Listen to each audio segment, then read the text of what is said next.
രമേശിന്റെ അളിയന്റെ കല്യാണത്തിന് അളിയനേക്കാളും ടോപ്പാണ് പറഞ്ഞിട്ട് റെന്റിന് സാധനം എടുക്കാൻ വന്നു. റെന്റിന് എടുത്തിട്ടായാലും ഞങ്ങൾ ടോപ്പ്. കല്യാണ പേര് പോയ കല്യാണ ചെറുക്കനാണോ മരണ വീട്ടിൽ പോയ മയ്യത്താവണോ അങ്ങനത്തെ കോര എന്തൊക്കെയാ മൈൻഡ്. ഞാൻ കുറച്ച് രാജസ്ഥാനി ടച്ച് പിടിച്ചാലാന്നല്ലോ. ഇവിടെ ആണെങ്കിൽ ഷൂസ് ഒക്കെ റെന്റിന് ഇട്ടു. രാജസ്ഥാനി ടച്ച് പിടിച്ചപ്പോ മറ്റേ മറക്ബർന്നും തോണിയിലെ പുഷാനായിട്ട് പോലെ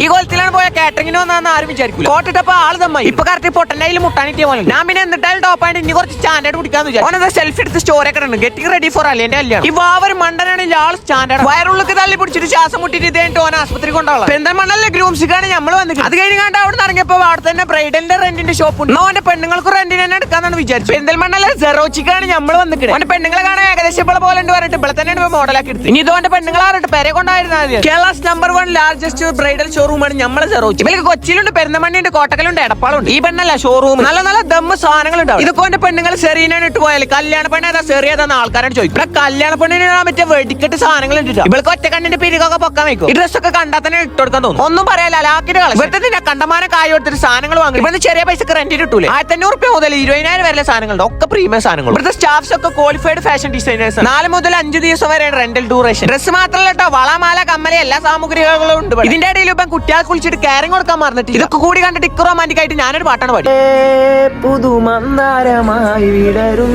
ബാക്കി നാളെ